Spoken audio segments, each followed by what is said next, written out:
చేయడం ద్వారా శ్రియం పెరుగుతుంది, ఐశ్వర్యం పెరుగుతుందని చెప్పి మంటలలోని ఉద్దేశాన్ని సూచించారు. డైరెక్టర్ సంతోష్. ఆయుష్ని పెంచుకోమని చెప్పి ఆశీస్సులను చేయడం ఉంటుంది. తదనంతరంలో ఇక్కడ దానము, స్నానము, పూజ అని చెప్పారు.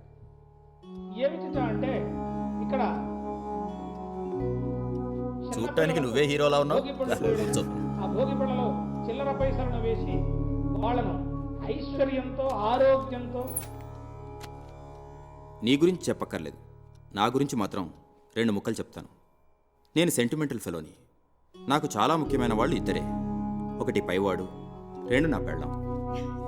కష్టమైనా సరే ఆయన లీలని, మా ఆవిడ గోలని భరిస్తూ ఉంటాను. అలాగని నా వైఫ్ గయ్యాలి కాదు, గైడ్. ఇక బిజినెస్ కొద్దాం.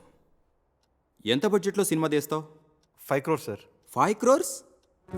5 కోట్లు పెట్టి సినిమా చేయడానికి నేను గల్ఫ్ వెళ్ళక్కర్లేదు. గన్నవరంలో కనీసం బట్టల వ్యాపారం చేసినా చాలు.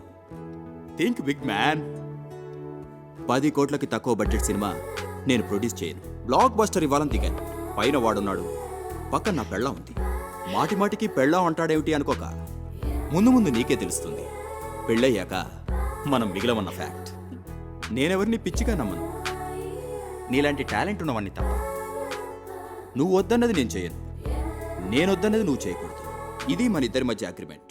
ఓకేనా? Okay sir.